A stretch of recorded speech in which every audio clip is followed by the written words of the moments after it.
Uy, perdonad chicos, ya estáis ahí. ¡Ya estoy aquí! Perdona, que se me ha pasado la hora completamente. Estaba leyendo sobre los faraones, que además justo es el tema que nos toca empezar ahora mismo.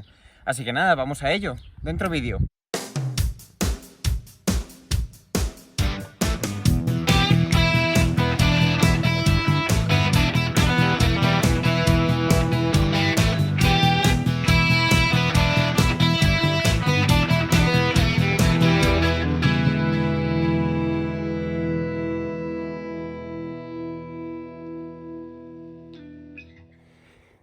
Bueno, como decía chicos, vamos a comenzar un tema nuevo que trata sobre Egipto. Vamos a hacer una pequeña introducción a esta civilización y vamos a hablar sobre Egipto desde el punto de vista geográfico, es decir, la localización, y luego un poco sobre la sociedad, centrándonos principalmente en la figura del faraón, ¿vale?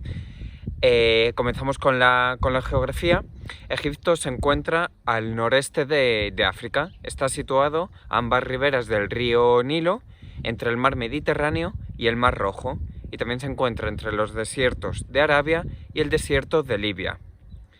Pero a pesar de que es un territorio muy extenso, su población se congregaba principalmente a las orillas del río Nilo, porque era una zona muy fértil en comparación con las zonas desérticas que la rodeaban.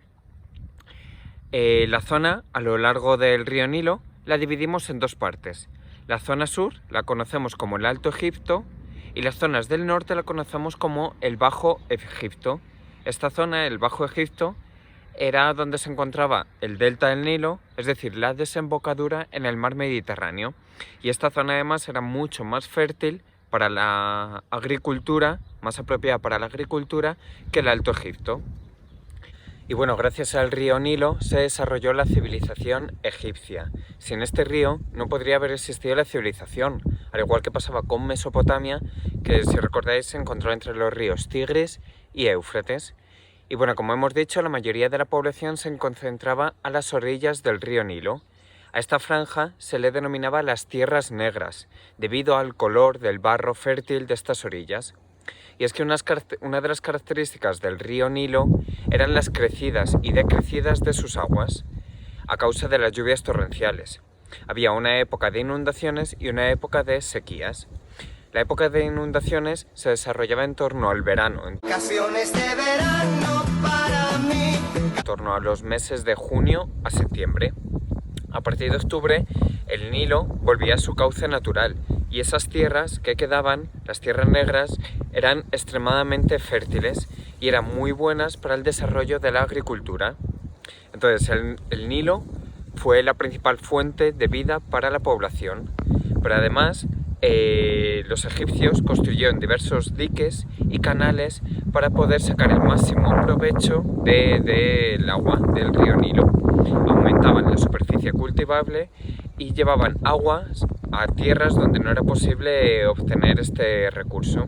Además el Nilo era navegable y los egipcios construyeron diversos barcos para poder navegar y comercializar a lo largo del río. Y bueno, más allá de estas tierras negras, de estas orillas del Nilo, se encontraban las denominadas tierras rojas, es decir, el desierto, donde apenas vivía gente y apenas se podía cultivar. Y bueno, después de haber visto la localización geográfica de Egipto, pasamos a hablar sobre la sociedad y principalmente sobre el faraón. La sociedad egipcia era jerarquizada y a la cabeza de todo se encontraba el faraón. Toda la sociedad estaba sometida al faraón y este concentraba todos los poderes. Dictaba leyes, controlaba el comercio, gobernaba el país, era dueño de la mayoría de las tierras y vivía a todo lujo en palacios rodeados de riquezas y con numerosos sirvientes y esclavos. Era considerado sagrado como un dios, hijo de dioses. Difícil de decir. Silencio. Faraón habla. Yo soy la estrella de la mañana y de la noche. Ramsés. Se hará lo que yo diga. Y por ello la sociedad incluso tenía que arrodillarse a su paso y ni siquiera podía ni mirarle ni tocarle. ¡De rodillas, rácanos! ¡Es el faraón! Pero una diferencia con respecto a los reyes de Mesopotamia que habíamos visto en el tema anterior es que los faraones gobernaban solos, tenían todo el poder. En cambio, los reyes de Mesopotamia compartían este poder con los sacerdotes. El poder del faraón también era hereditario, es decir, que se heredaba de padres a hijos, y de esta manera se formaron varias dinastías, y en total hubo 31 dinastías en Egipto. Pero los faraones no gobernaban solos, sino que se ayudaban de un grupo de personas, los más cercanos a él. Necesitáis un poco de disciplina. Negrero, guarda el látigo de dar ánimos y emplea el de la crueldad.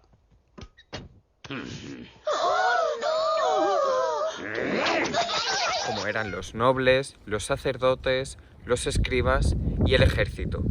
Y estos eran los funcionarios pertenecientes al grupo privilegiado de la sociedad. Los nobles solían ser familiares del faraón y podían ser gobernadores de las diferentes provincias que había en Egipto, controlando en nombre del faraón las diferentes partes del reino. Por otra parte, los sacerdotes les ayudaban en los diferentes ritos religiosos y en la administración de los templos. Los escribas, por su parte, redactaban documentos oficiales y llevaban las cuentas de la administración y la economía del reino, junto a los impuestos que debía pagar la sociedad. Y finalmente, el ejército protegía las fronteras del reino frente a los enemigos e incluso también controlaba que no hubiera revueltas internas dentro del propio territorio de Egipto. ¡Ya está bien, pequeños israelitas! ¡Volved a vuestro trabajo! Y el faraón era el jefe de todo el ejército. Y bueno, estos eran los grupos privilegiados. Pero la mayoría de la población egipcia estaba compuesta por campesinos y por artesanos, que eran los no privilegiados. Que está lleno de chusma que te mueres. No me digas. Si vas por la calle hay gente tan dejada, gente gorda, ¿De qué van? ¿Quién se cree que son? gente mal vestida. Es que de esta gente ya no te sorprende. Pero la mayoría de la población egipcia estaba compuesta por campesinos y artesanos que no tenían privilegios ni riquezas.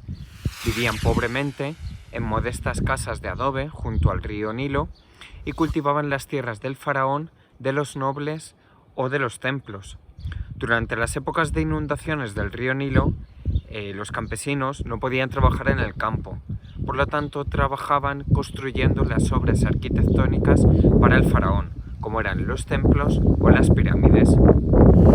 Otro grupo de la sociedad eran los comerciantes, que comercializaban con diversos productos por medio del trueque, es decir, que cambiaban unos objetos por otros, más o menos del mismo valor, pero sin utilizar monedas. Y finalmente se encontraban los esclavos, que carecían de todos los derechos, solían ser prisioneros de guerra y trabajaban para el faraón, para los nobles o para los sacerdotes sin recibir a cambio ningún tipo de salario o privilegio. Y por otra parte, las mujeres estaban subordinadas a los hombres, aunque en Egipto gozaban de más privilegios que en otras sociedades de la antigüedad, y normalmente se ocupaban de la casa y de los hijos. Y con esto finalizaríamos esta breve introducción a la localización geográfica y a la sociedad egipcia. Muy bien, sabio, muy bien. Continuaremos el siguiente tema con la religión, los dioses y el arte egipcio. ¿Te vas? ¿Te quedas? Espero que hayáis disfrutado y nos vemos en el siguiente vídeo.